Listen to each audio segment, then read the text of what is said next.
après, deuxième version de l'opération Tempête du désert. Ce n'est plus la guerre du Golfe, mais quand même.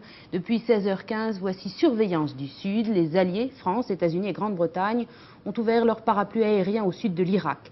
Les avions de Saddam Hussein sont interdits de vol dans la zone qui s'étend au sud du 32e parallèle. Il s'agit de protéger les populations chiites et le dispositif est désormais en place. Pierre Babet. Depuis quelques heures maintenant, ces F-14 du porte-avions Independence jouent les gendarmes au sud du 32e parallèle. Leur mission, interdire le ciel à tout avion irakien, qu'il soit civil ou militaire, et au besoin employer la force, c'est-à-dire ouvrir le feu.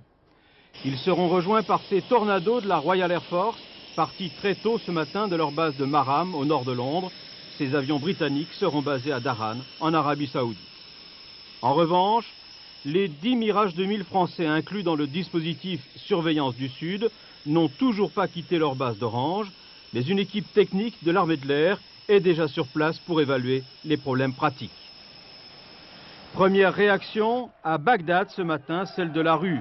5000 manifestants ont scandé des slogans d'hostilité à l'encontre des États-Unis, de la Grande-Bretagne et de la France et de soutien à Saddam Hussein et à son régime. Réaction officielle aussi du Conseil de commandement de la Révolution qui déclare « L'Irak se réserve le droit de choisir le mode d'action contre cette résolution agressive ».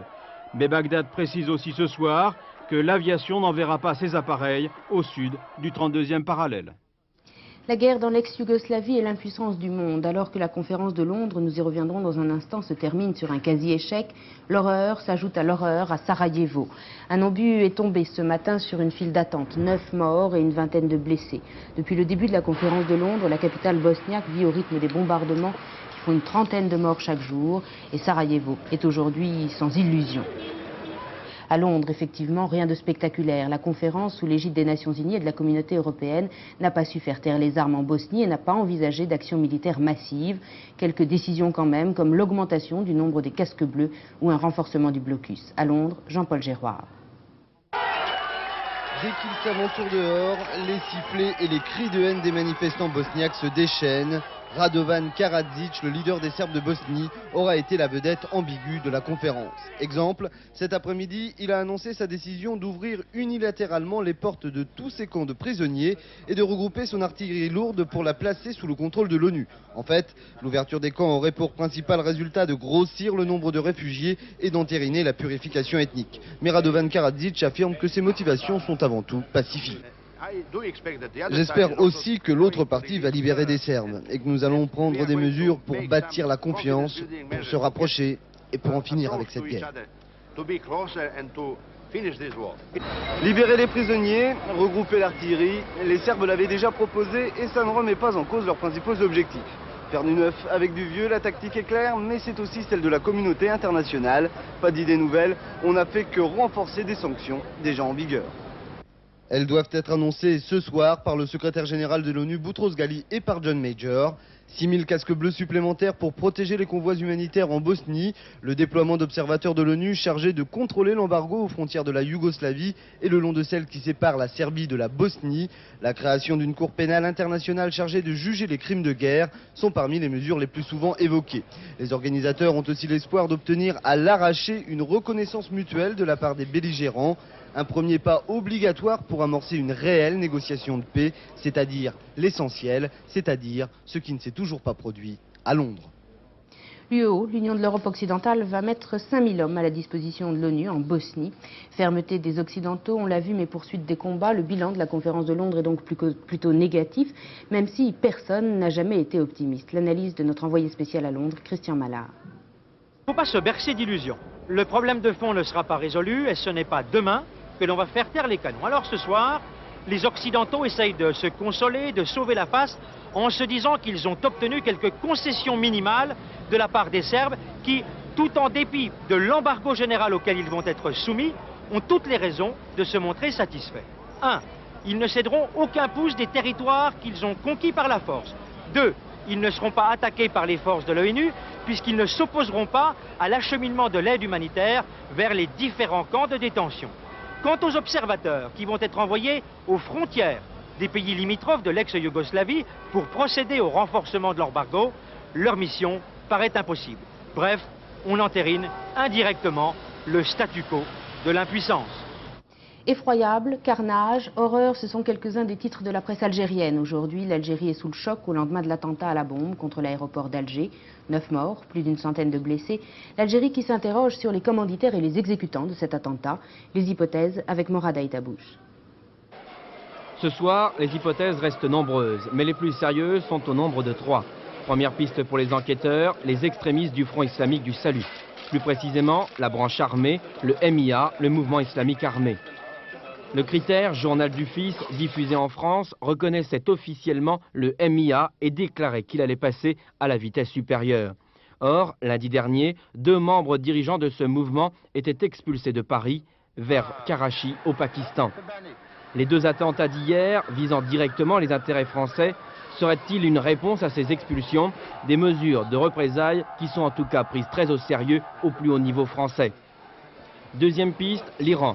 Le Premier ministre algérien a déclaré, je le cite, « Même si ces attentats ont été exécutés par des Algériens, ils ont été commandités par une main étrangère. » Alger a, semble-t-il, eu connaissance d'informations classées top secret des Américains.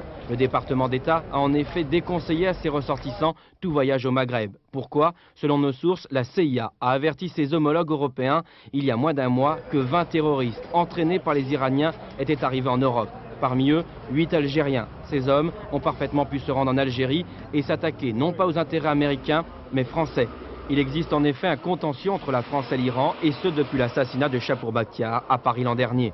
Enfin, troisième hypothèse, un règlement de compte interne. Depuis l'éviction du président Chadli, certains milieux de l'ancien régime veulent revenir au pouvoir à n'importe quel prix.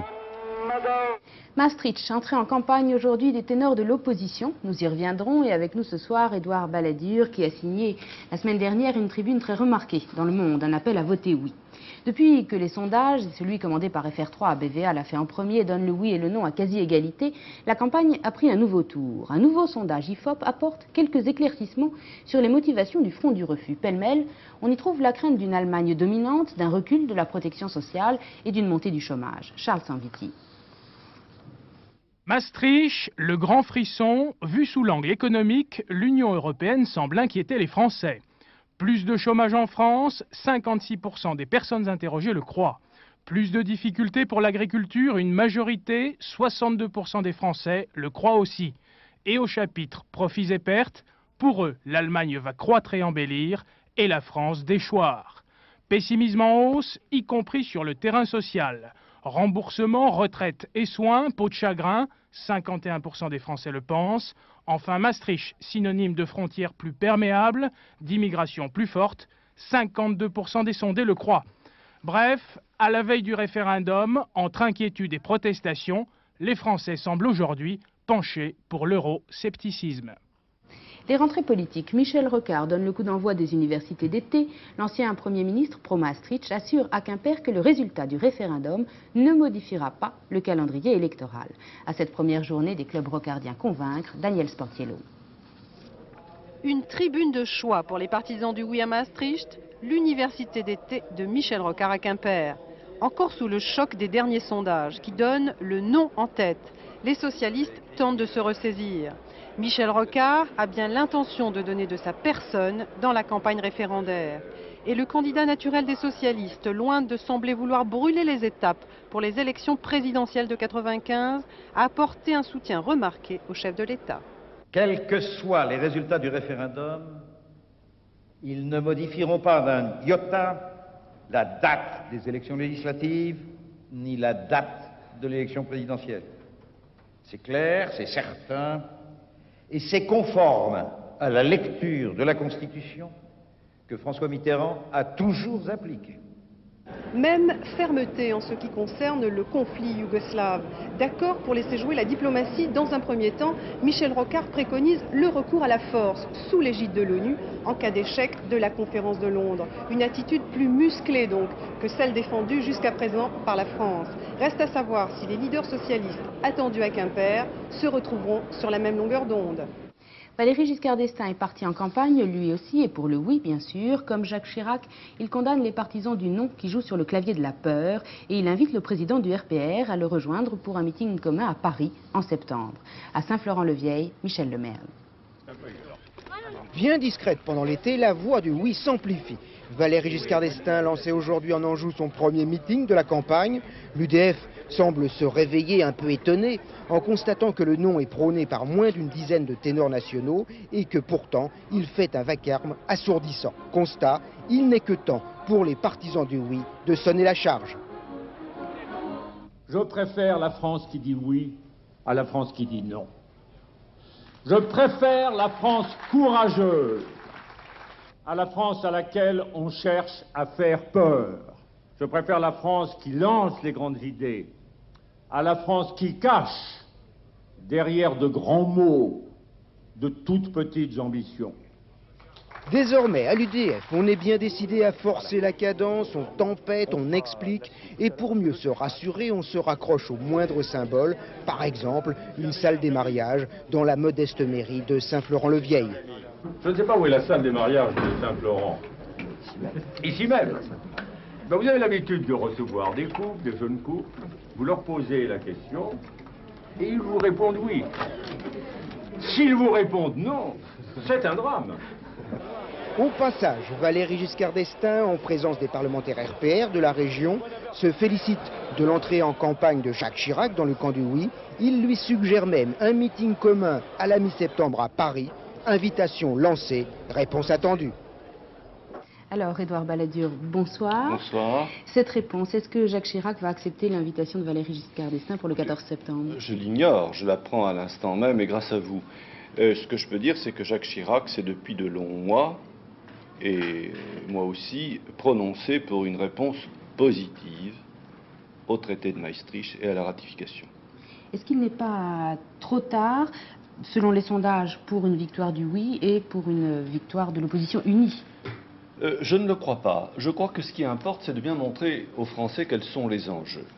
Et le sondage dont vous avez fait état le montre bien.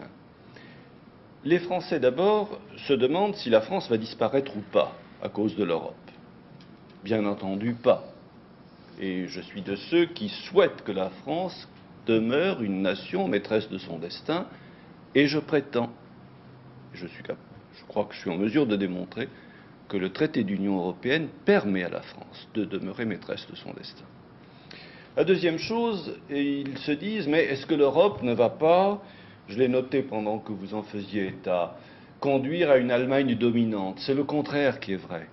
L'Allemagne sera d'autant plus dominante qu'il n'y aura pas d'Europe. Et l'organisation de l'Europe est un moyen pour la France, entre autres, de pouvoir faire pression sur l'Allemagne pour que sa politique, notamment économique, soit plus conforme à nos intérêts. Ou alors on nous dit, mais est-ce que l'Europe ne va pas faire monter le chômage? Mais là aussi, c'est le contraire qui est vrai. Depuis 30 ans, grâce au marché commun, la France a bénéficié d'une prospérité extraordinaire. Et s'il y a du chômage en France aujourd'hui, et c'est j'allais dire la plaie sociale la plus grave de notre société, c'est pas à cause de l'Europe, c'est à cause d'une politique économique socialiste qui n'a pas été bonne, justement. Et enfin, ceux qui sont partisans du non se disent, mais après tout, est-ce que ratifier ce traité, ça n'est pas répondre oui à M. Mitterrand? Et là, c'est un argument politique. Eh bien, je leur réponds, et ce que vient de dire M. Rocard est tout à fait clair là-dessus, que de toute manière, M. Mitterrand a bien fait savoir qu'il ne partirait pas, quel que soit le résultat du scrutin. Mais en revanche, ce qui peut changer, c'est que si l'opposition se divise par trop, le résultat des élections législatives de mars prochain peut être compromis, l'alternance peut être compromise et M. Mitterrand peut rester beaucoup plus solidement avec entre ses mains les leviers du pouvoir. Voilà tout ce qui est en jeu. Certains, on va revenir sur ces problèmes de politique, si vous voulez, des conséquences politiques. J'en viens aux conséquences d'un non à Maastricht. Les partisans du non disent que ça n'aura aucune conséquence. Est-ce qu'à votre avis, il y aura des conséquences économiques, des conséquences politiques, sans faire un scénario catastrophe? Est-ce qu'effectivement ce sera grave s'il y a un non français? Ne faisons pas de scénario catastrophe. Donc, si c'est le non, ça a des conséquences. Bien sûr, bien entendu. Je vais vous répondre. Mais ne faisons pas de scénario catastrophe. La Terre ne va pas s'arrêter de tourner et tout ne va pas s'effondrer. Les colonnes du temple ne vont pas faire s'abattre le toit sur nos têtes. Mais il y aura des conséquences. Il y aura notamment des conséquences économiques. Le désordre économique sera beaucoup plus grand en Europe qu'il ne l'est aujourd'hui et l'Allemagne beaucoup plus dominante encore. Et ça aura des conséquences pour l'investissement et donc pour l'emploi. Et le chômage n'en sera pas facilité, si j'ose dire. En tout cas, le problème du chômage ne sera pas réglé, tout au contraire. Conséquences économiques évidentes. Il y aura également des conséquences politiques. Ce sera un très grand trouble dans l'Europe. Et nos partenaires diront, mais comment la France, qui a été depuis 30 ans, depuis l'époque du général de Gaulle, le moteur de la construction de l'Europe, comment va-t-elle tout arrêter? Et ils seront tentés de s'arrêter aussi. Il ne faut pas s'imaginer qu'il sera facile de recommencer à négocier avec eux tout de suite après. Ce sera extraordinairement difficile. Finalement, de quoi s'agit-il dans toute cette affaire? Il ne s'agit pas de la disparition de la France, il faut être tout à fait clair. Et je suis de ceux, s'il s'agissait de la disparition de la France, je serais tout à fait hostile à ce traité. Ça n'est pas le cas. Ce traité permet à un gouvernement qui est décidé à le faire, à condition qu'il le soit, bien entendu, de défendre les intérêts de notre pays comme nation maîtresse de son destin, je le répète. Il s'agit de coopérer davantage entre Européens pour avoir plus de prospérité et pour avoir plus de sécurité. Ça, c'est des arguments raisonnables. Vous dites Oui. vous-même, c'est un oui. Ben Raisonné oui, et de raison. Comment on peut faire une campagne raisonnable, de raison, face à des arguments qui sont souvent irrationnels, passionnels? Mais je viens d'en parler à l'instant même. Ça peut passer. Vous avez fait état d'un sondage qui dit que les Français redoutent que l'Allemagne ne soit dominante si on ratifie Maastricht. Je répète que c'est le contraire qui est vrai. Elle sera d'autant plus dominante qu'il n'y aura pas d'Europe. Et puis que les Français redoutent qu'il y ait davantage de chômage à cause de l'Europe. C'est le contraire qui est vrai. Il y aura davantage de chômage si la France n'entre pas dans l'Europe. C'est pourquoi je crois qu'il est important d'éclairer les Français. C'est ça la démocratie. Vous dites comme François Mitterrand, il faut convaincre, convaincre, expliquer, expliquer. Je ne crois pas que je dise comme M. Mitterrand, je dis la chose suivante. L'Europe est une ambition que la France porte en elle depuis 40 ans. Globalement, cette ambition a, si je puis dire, apporté à la France beaucoup de bien et beaucoup d'éléments positifs. Il ne faut pas s'arrêter en chemin. Et je suis de ceux qui pensent que ce qui est important aujourd'hui, c'est que nous arrivions à sortir du socialisme. Et pour sortir du socialisme, il faut gagner les prochaines élections législatives et il faut donc que l'opposition soit plus unie encore qu'elle ne l'est aujourd'hui. D'un mot, est-ce qu'il n'y a pas risque d'une vraie cassure, d'une vraie coupure entre les leaders des partis politiques et les Français s'il y a un non? Car ça sera le désaveu de tout le monde. Et c'est ce qui s'est passé au Danemark d'ailleurs. Vous savez, en politique, il faut bien entendu se préoccuper de ce que souhaitent les électeurs et nous sommes là pour leur obéir, si je puis dire. Mais on a aussi ses propres convictions. Et il faut savoir prendre un minimum de risques. Moi, je suis de ceux qui pensent que la politique, ça ne consiste pas à suivre les sondages inconsidérément. Et qu'il faut expliquer, éventuellement, aller à contre-courant. Donc ça suppose un peu de courage. Bien. Eh bien, ce courage, il faut que nous en fassions preuve dans les 3 semaines qui viennent. Vous regrettez de n'avoir pas exprimé plutôt un oui? Oh, en ce qui me concerne, j'ai dit depuis le mois de décembre, je crois que c'était le 13 décembre, que ce traité ne me proposait aucun problème particulier. Je le répète aujourd'hui et je répète que je souhaite que les socialistes cèdent rapidement à la place, car nous l'appliquerons et nous le mettrons en œuvre beaucoup mieux qu'eux pour les intérêts de la France. Édouard Balladur, je vous remercie. Un conflit social, une grève pourrait illustrer cette Europe de Maastricht avant l'heure. Le personnel des wagons-lits a cessé le travail en France, motif la disparition prévue de 18 postes. Une grève qui passe totalement inaperçue. Les Italiens ont remplacé les contrôleurs français. Reportage Zinedine Boudaoud.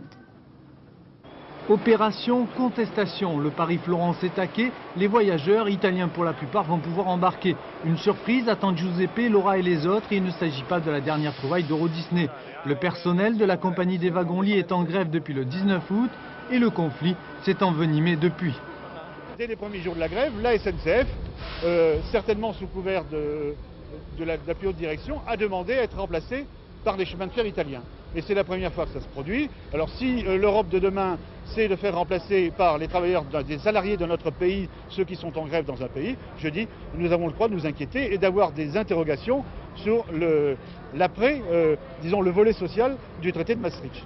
L'Europe, pour les wagons-lits, c'est 3 millions de clients et 80 trains de nuit. Pour l'instant, seul le Paris-Florence et le Paris-Nice posent problème. Selon la direction, il ne s'agit pas de briser la grève, mais d'assurer la sécurité. Les chemins de fer italiens ont mis sur les couchettes Florence-Paris et Paris-Florence leur personnel à la place du Nantes. Ceci, je pense, compte tenu des passages de frontières qu'il y a sur ce train-là, ils ont estimé qu'il n'était pas souhaitable de laisser les clients seuls tout au long de la nuit. La sécurité dans les trains, c'est le sujet d'inquiétude des employés au moment où la SNCF décide d'alléger le personnel d'accompagnement. Hier soir, le Paris-Florence est parti sans agent. Les employés français, toujours en grève, sont plus déterminés que jamais. Sicile, une femme à la tête de la lutte anti-mafia, celle qui va succéder au juge Falcone, assassiné il y a 3 mois, s'appelle Liliana Ferraro, 48 ans, et 1 an et demi de collaboration avec Falcone. Philippe Denis. Je suis déterminée à poursuivre l'objectif de Giovanni Falcone et de tant d'autres collègues qui ont collaboré ces dernières années pour mettre en place une stratégie anti-mafia. Je vais poursuivre cette tâche avec fermeté, en espérant d'en avoir le temps et d'être soutenue. Pour la mafia italienne, cette femme est désormais l'ennemi public numéro 1.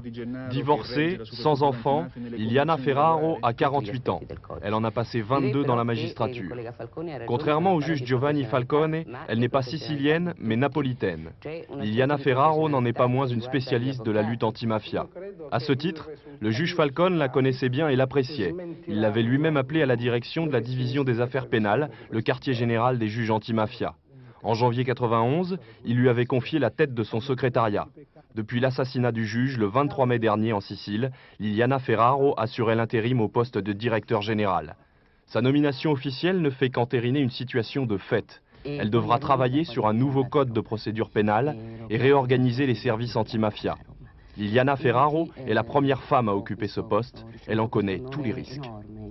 Football, un baptême du feu qui fait mal pour Gérard Houllier, le nouveau sélectionneur de l'équipe de France. L'équipe qu'il avait choisie pour affronter le Brésil a été battue et bien battue 2-0 hier soir au Parc des Princes. Didier Chaumont.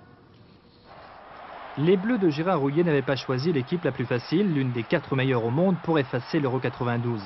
Les tricolores ont manqué d'efficacité dans tous les secteurs, à commencer par la défense qui semblait véritablement flotter avec cette première alerte à la 26e minute. Les Brésiliens, tout le temps en mouvement, ont eu une parfaite maîtrise du ballon. Cette superbe organisation va se concrétiser sur ce coup franc, un long centre de Jorginho au 2e poteau pour Rey qui frappe de la tête. Manque de chance, le ballon rebondit sur Martini, premier but brésilien juste avant la mi-temps. En seconde période, le scénario sera identique. Le ballon fuit le plus souvent les tricolores, une équipe qui souffre de l'absence d'un meneur de jeu en milieu de terrain, malgré cette timide percée de Christophe Coquard. Les Brésiliens, jouant toujours sur le même tempo, vont inscrire un second but, une chevauchée de Jorginho sur le côté droit, un centre sur la tête de Henrique et une sortie hasardeuse de Martini.